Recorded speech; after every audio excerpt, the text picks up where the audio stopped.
Hello everyone, and welcome to another episode of Coffee Shop Philosophy. As always, I'm your host, Killian, news editor for the Being Libertarian family of publications, which includes BeingLibertarian.com, RationalStandard.com, and Think-Liberty.com, where I am also the managing editor of Think-Liberty.com. As always, you can follow all of our different podcasts that we have that come out, follow us on all forms of social media. You can follow me directly on Facebook by searching Killian Hobbs Author. And if you can hit the little subscribe bell on the websites, you'll get the daily updates for all the articles that are coming out on a bunch of different topics from news, opinion, philosophy, politics, economics, et al. Infinitum. One that I did want to touch on, and depending on when you're listening to this might be the first that you're hearing of it. Or I don't know when they're going to put the exact announcement out. I know that it's coming out today. Or at least the grand launch, I guess you could say, is going to be happening today. One of the things that we do at Being Libertarian, it's one of the side projects, I guess you could say. Well, I shouldn't subclassify it like that as a side project. It is its own entity, just like our voluntarism in action is its own entity, where we, if you haven't heard of voluntarism in action, it's actually an out branch that we have for raising funds for a variety of causes. I think last year we did something like 20 or 30 different causes that we went out and we helped raise the money for, to help with different things like certain people paying their medical bills, getting community gardens established, so on and so forth. We did a bunch of stuff there.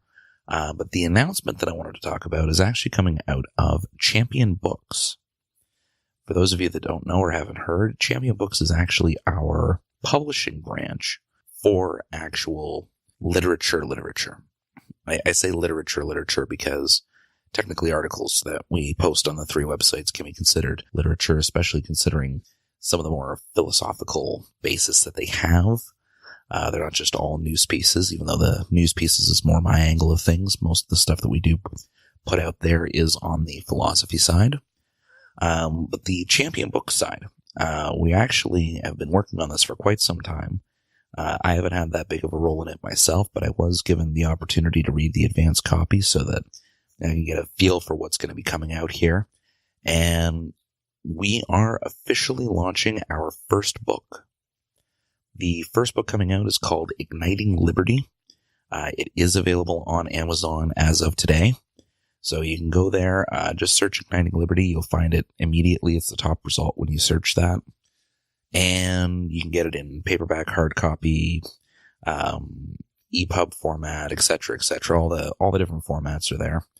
But I got the chance to read through this, and I'll give you the forewarning. This isn't going to be just some massive commercial for this book, so don't worry. I do have an actual episode for you planned, but I have to say I was really impressed with what the guys were able to put together with the collection of essays that went into this book. The thing I want to touch on with it that I really enjoyed was, even though there's the pieces that go into a lot of in-depth breakdowns of different philosophical or economic concepts that are inherent to the libertarian arguments and the libertarian stances, I really liked how some of the 101 pieces were executed. There's a lot of pieces sprinkled in there that get into very base level, here's our situation, here's how things are, how they could be, what we need to do to get there. A very nice change to see in a 101 approach to this stuff, because a lot of the time when you read libertarian writing, it's not written to reach out to non-libertarians. A lot of it is written from the perspective of, oh, it's going to be a libertarian that's reading this, so everything is kind of pre-assumed. You don't have to really think about the actual, here's the basis of what we've got and how we're going to shift that mindset. It's very pre-assumed what that mindset's going to be, so a lot of the libertarian arguments that you see skip past all that because they assume that they're already talking to a libertarian audience. In this book, they did the 101 stuff really well. I really enjoyed the way that they broke it down, and it got me thinking. And like I said, this isn't going to be a massive commercial for the book. It was a great book. I definitely recommend giving it a read when you get the opportunity. But, as I was saying, that's not going to be the point of the episode here. It was that shift that takes place at that 101. So almost anyone who is a libertarian or anyone who has a more in-depth political stance or a more nuanced political stance of any type didn't get there because that's just how they were raised. Very few people start their lives and finish their lives with the exact same political stance or the exact same worldview. Next to nobody starts and finishes life with the exact same views on politics that they started, which just doesn't happen. People change, people take on new ideas, people see their ideas be tested, and slowly but surely they make the little shifts that change what their total worldview ends up looking like from start to finish. I know years and years back I had a much more leftward view of things. There was a lot of stances I had that I look back now and I just kind of laugh at myself for having, such as, agreeing with the idea of taxing the churches. I disagree with that now. Logically, it makes no sense if the argument that we're going for is either the abolition of taxes or the reduction of taxes. We shouldn't be aiming to have more taxes applied or have it applied to more groups. We should be aiming for less. So I don't see the value in arguing for taxing the churches in that sense. Like I used to anyway, I should say. Same thing for, concepts like taxing the rich and all these other things, or common sense gun control was something I used to believe in. These are all things that when you go through it and you develop over time, it just doesn't stick. These things change, your mindset changes, and over time either you become more entrenched in your beliefs or you actually are open to that dialogue and you end up evolving your beliefs into something more solid, something with a better base to it. That way you can better defend it and you have a better understanding of why you believe the things you believe. So the main thing I wanted to cover in today's episode, and it did take me a little while to get here, I suppose, but the main thing I wanted to cover in today's episode is changing mindsets. So obviously I'm going to do a good chunk of this through the political lens, but not all of it is politically related. Like most of the stuff that I talk about, usually I reference it through some form of political lens or the like, but it doesn't have to be strictly a political lens that we're viewing these things through. We can view these things through just day-to-day life, because a lot of the lessons, at least in my eyes, and I'm hoping that I do present them in such a way that you can find practical application for some of the stuff that I've said in any of the previous episodes that I've gone into this kind of stuff. But I find that when we look at the political mindsets that we have, there's a lot of things to consider as to how and why we believe the things we currently believe and what we are open or not open to changing. There's some things that when we look at our worldview, which is what our political view and economic view and all that other stuff, a good portion of that, when we break it down to its fundamental basis, we'll see that we get past logic, we get past good argumentation, past the statistics, past, the historic empirical evidence, all that sort of stuff. And eventually we land at an opinion. We land at an idea. And I find that if you're going to change your politics or your economics or your worldview, it starts with knowing what your actual beliefs are at the core of all of that. So I'll give an example. So let's say we have a person who believes that abortion is murder. And then we have another person who believes that an abortion should be a woman's right. They believe that a fetus isn't a life yet, or at the very least it's not a life in the sense of a full human being, in which case a woman should be free to choose to terminate that pregnancy should they so desire. So we can have these two people here, and they're on the opposite end of the spectrum on their beliefs on this, at least on the surface it seems that way. But we have to ask where they're getting their belief from. I mentioned this in a previous episode, and I'll probably touch on it a few times here, where I talk about the classification of problems. So that's where you have your baseline problem, but it's caused by something else, caused by something else, caused by something else. And whatever the baseline problem is, that's going to be the lowest letter in the alphabet, whereas the top of the food chain is your A-class problem. That's the one that you need to solve, because if you can solve the A-class, you can solve the B, the C, the D, the E, the F, whichever ones follow underneath, depending on how many layers there are to the issue at hand. In this case, our base level is one side believes that it is a life in there and that any form of abortion is a murder, and the other side believes that it's not a life in there, or at least it's not a human life in the sense that we think that it is, in which case pro-choice is the right answer. We have to ask why each of these people believe this. So I'm going to give hypothetical reasons, because obviously everybody has different reasons why they get to the answers that they choose. It's not a universal path of A will always be B, will always be C. It's not absolute like that because, again, we're dealing with people's beliefs here, and beliefs are a very subjective animal. In this scenario, we can see that, say, the abortionist murder person. Why do they believe that? Well, because they believe that the fetus is a human life. Therefore, it is murder to end that human life. That's the belief that leads to the belief. They believe it's murder because they believe it's a life. Okay. Why do they believe it's a life? Well, at some point they came to the idea of either all life being sacred, say the religious route, or they believe that because it has the potential to be a human life and it's already there and growing and developing, that human life starts at conception. That's a belief that a lot of people have. However it breaks down, or whatever point they kind of pull the trigger on it, they have the idea that it's become a human life at the point of conception, so any damage to it that's willfully caused by another human being is inherently a form of murder. They might even take a more nuanced approach to it, in which case preventing a human being from being born is the case of murder as well. I've heard that argument before, where the reason being that it's a form of murder because it would have been a person, regardless of the state that it was in before the abortion takes place. Now, if we flip over to the pro-choice person, they obviously do not have the same belief. They do not believe that up to, first trimester, second trimester, in extreme cases, we've seen some arguments for third trimester. They don't believe that prior to birth that the fetus is a human being. They do not agree with that notion. That core belief isn't there. They believe the opposite in that core belief. So in their case, they're going to take the pro-choice route, because if it's something that's not a full human life, then asking for a person to be, stuck with the pregnancy for 9 or 10 months, or stuck caring for the child for 18 plus years after, it's not something that makes sense when we're talking about the freedom of choice and the overall well-being of the person, if we're not considering the entity to be a person.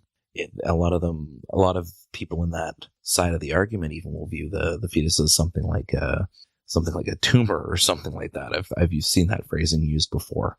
I disagree with that phrasing, but nevertheless, that's the kind of viewpoint that they have on it. So when we see these two groups get into arguments over pro-choice versus pro-life, we're not going to see any minds change no matter what kind of statistical arguments or what type of quote-unquote logic-based arguments are brought forth in that space, because the issue isn't the end result, or at least the debate isn't at the end result. The debate really is that category higher, which is whether or not we're considering it life.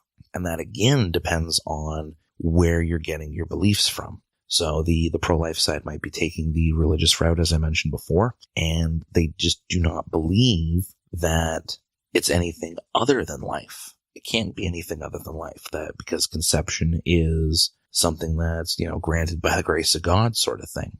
Or they might even just take it as, like I mentioned a few moments ago, it being the potential of being a human life that gives it the same validity as a human life. When we look at the pro-choice side, similar thing. You could try to use these arguments to sway a person who's pro-choice, but a person who is pro-choice doesn't agree on those fundamental levels. So if we're going to try to change the minds of the people involved, we have to get to that subjective belief portion. Even though, there's different medical groups that have tried to peg the exact date along the term of the pregnancy when the fetus should be considered a person. From what I remember reading up on that it's usually considered by a little before the end of second trimester is usually when they'll consider it something closer to a human being in that case. That's when, or some have taken the approach of, as soon as there's brain activity, as soon as there's a heartbeat, there's different metrics. Even even the medical community that tries to drive itself off of just a scientific approach, are still using very subjective benchmarks as to when they're going to consider it life. My point in all of this isn't to try to sway anybody one way or another as far as the abortion debate's concerned. I'm staying completely out of that one for the purposes of what I'm discussing here. But I'll use that dichotomy as an example here because the core mindset is the issue at hand, but it's something that doesn't get addressed. In most cases, it's that subjective belief that we need to put our focus on. And how do you change a subjective belief? That's the real question that we need to be having. Because you can believe pretty much anything you want, and there's a certain point where those things are going to be either proven or disproven. And that's okay with surface level beliefs that are more tangible to the real world. So, for example, you could believe that gun control will work. Okay, there's tons of different examples of different countries where it might work. That's great, but it ignores certain key things like the culture in the United States as far as their view on guns and gun ownership. It ignores the statistics of gun violence in America versus, say, Australia, where it was shown that despite Australia having all these strict gun control laws, the overall levels of gun violence remained relatively the same and decreased at relatively the same amount over the same period of time, making it a moot point. There's so many other examples where there's ways to knock down that argument about being pro-gun control that it's as a surface level belief, you could go, okay, yeah, this is wrong. It's not going to work. Let's move on. But the desire for gun control comes from different beliefs. It comes from the belief that the government can actually fix things. And it comes from the belief that humans can't be trusted with all that type of weaponry. Or it might even come from just the belief that, people are dying. It doesn't matter what the statistical amount of deaths are. The fact of the matter is, this thing exists. It's killing people. It needs to stop. All of these make perfect sense as to why you might support this idea. On the surface level, we can see these arguments getting knocked down pretty easily, but they resurface just as easily and will never be completely removed from the public eye until we address that deeper belief. Another great example would be the concept of slavery. When we look at the concept of slavery for thousands of years through pretty much nearly every culture, I know that the American slave trade gets the main spotlight, but it's been a thing pretty much in every country for millennia at this point, so America's not special in that sense. But when it comes to the concept of slavery, talking about the pros and cons of a slave market and all that sort of stuff, it doesn't change people's belief on whether it was right or wrong. Tons and tons of people believe that it was perfectly acceptable because they almost tricked themselves into believing other things. They believed the person that they were turning into a slave was somehow lesser on a racial basis, or they believed that it was their natural caste in society to be of a slave. They believed that there was some reason why they were superior or why they deserved to own this other person. They were okay with the concept of viewing a person as property. And that is the key driving point. They were okay with the idea of viewing people as property. It wasn't until we changed the belief that we started to change the results. The subjective belief that backed all of that was the concept that it was okay to treat people like property. Once we eliminated that, in most of the Western world at least, there are still parts of the world that still do this. As I mentioned, Libya still has an active slave trade that nobody's talking about, which I find really curious and saddening that that's getting ignored to the degree that it's being ignored. I mean, on the one hand, I'm glad that it hasn't turned into another opportunity for America to play world police and put troops on the ground in another country, but in the same sense, I'm still saddened that it's happening and no one really seems to be making all that much of a fuss about it. But that's neither here nor there. When we look at the Western view, at least, on the topic of slavery, it's considered completely morally abhorrent at this point. But the only reason we believe that it's morally abhorrent And we have all these arguments against doing it and all these just emotional responses to the concept of it and the vileness of owning another human being. The reason we're there is because we changed as a society that single core worldview belief. We believed that people could be treated as property. By extension, we believed everything else that allowed for slavery and a bunch of other terrible things. Once we changed that core belief, that's when we started to see progress. That's when we were more open to the idea of, okay, we can't treat people like that. We've got to treat them like individuals. Wait a minute, we've got to treat them like individuals. Okay, so the Jim Crow laws aren't going to cut it either. Okay, so the, racial-based marriage laws aren't going to cut it anymore. Those have to be removed. And so on and so forth. When we started to apply these core beliefs evenly, that's when we started to see the change. I'll go back to the abortion example. One of the primary critiques that you see against pro-life groups is that they're 100% in support of the child being born. They want to do everything they can to protect the child, to make sure that the pregnancy comes to term. But after the child is born, a lot of them take a you're on your own approach. A lot of the people that are pro-life are also against welfare programs, or they're against, we've got it up here, something called a baby bonus, where basically a mother gets an additional funds from the government just because she had a child to help mitigate some of the costs of having a child. You see a bunch of these different supports, or a bunch of different potential supports to try to help a child be developed and help them grow up and try to cover all these different things. And every single one of these ideas gets knocked down by your average pro-life supporter. The question at that point would be a matter of logical consistency. How can you be pro-life and wanting to do everything you can to make sure the life happens, and then not care about the environmental factors that happen thereafter that can lead to the death of the child after they're born?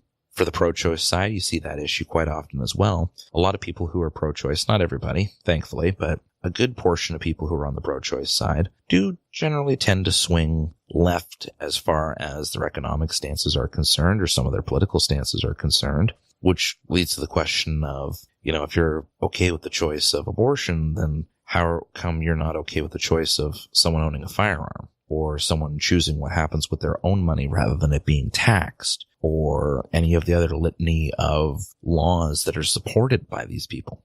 There's a lack of logical consistency in the application of their core beliefs because they don't know their core belief on the matter. If they actually dug in, and I'm not saying everybody, I do need to clarify, I am generalizing here. I'm sure that as soon as this posts, there's going to be, 5 or 6 different people immediately. They're going to comment. They're going to hear me saying these generalizations about the people that believe in one side or the other, and they're going to tell me that I'm wrong and full of shit and so on and so forth. I know that's going to happen. But do keep in mind, I'm generalizing for the sake of simplifying the argument here, rather than saying, X made up percentage of people believe this. I'm not going to waste my time with that. But anyway, because there's a lack of understanding of that core belief, we run into the 2 issues of A, being unable to change people's minds because we aren't understanding their core beliefs, and we're not consistently applying our own beliefs. And we're getting caught and tripped up on all these different subcategories of beliefs and stances simply because we aren't applying that. Or we might not even know what that core belief is. We could say that we believe in freedom for all, let's say. We believe in freedom for absolutely every single person. But we haven't defined what that freedom is. We haven't defined what level of freedom is considered freedom. There's people who are, classical liberals and minarchists who believe that people should have absolute freedom. And then you ask them about the state and they say, well, maybe not absolute. We don't want to go into anarchy here. Maybe not absolute. Or, even if you talk to some anarchists, there's anarchists out there that'll say that they want everybody to be free and completely away from any kind of centralized authority. And then they're going to try to tell you exactly how all anarchist society is going to be established and how it's going to work out exactly the way that they believe. And anyone that works counter to that will somehow be punished by, the MIC police instead of the regular police. it's just, there's a lack of consistency in the application of the core belief there. And I think it has to do with a lack of understanding of our own core beliefs as well as each other's. I'm going to end the episode off on that note. I think this is a topic that I might come back with a guest in the future, because there is a couple things in that vein that I do want to discuss with a little bit more further detail. Particularly the concepts of panarchy, rights, and a couple other topics that I do have planned for you in the future. I think I'll bring someone on for that as well. I've got someone in mind. So keep your ears peeled for that one. Wrap everything up here. As I mentioned, you can follow us on all forms of social media feeds. You can follow myself directly on Facebook by searching up Killian Hobbs Author. You can also send me an email directly or message me through the Facebook group if you have any ideas for future episodes of the show, any suggestions for the Bad Arguments series of articles that I put out on think-liberty.com. Again, any and all suggestions. I do check my emails regularly, and I do try to stay engaged with people that take the time out of their day to engage with me. One other thing that I'll add as well is that since it's the first episode of the month, what I always do every month is I pick something new that I'm either not that good at or not knowledgeable on, or something that I find that I could work on. I pick something new every month to work on so that I can develop myself a little bit better here. Been doing it for a number of years, and I do always put the challenge out that for anyone who is listening to this, that you can pick something for the month, work on it, and if there's something you picked, then by all means message me and I can try to help you find resources for it or anything else. Like I said, I try to be really hands-on when I can to help anyone out that wants to do this. This month, I am going to try to quit smoking. I've been smoking for a number of years now, and I think that it's about time that I finally try to quit and get that out of my system. You may notice I might be a little more excitable in a couple of future episodes while I'm waiting for that to kick out of my system, but that's going to be my thing for February. I'm going to work on quitting smoking and getting that out of my system. At the end of the month, I'll give everybody an update on how that one's going, hopefully well. And of course, if anyone else does participate in this, then you can message me directly through the Facebook group or through my email, killian.hobbs@beinglibertarian.email. Any suggestions, comments, anything like that, let us know. And again, do not forget to check out Amazon for the Igniting Liberty book that we brought out through Champion Books. Really excited to see that out finally. And I was really impressed with the copy I got to read. I really was. And I don't say that just because it's in-house. I mean, I've edited articles on the website where I've gone, oh, well, okay. But the work that went into this one was really well done. Really well done. Can't stress that enough. So do make sure at the very least to give that a check out. And as always, if you liked what you heard and you'd like to hear more, I'll see you again next week.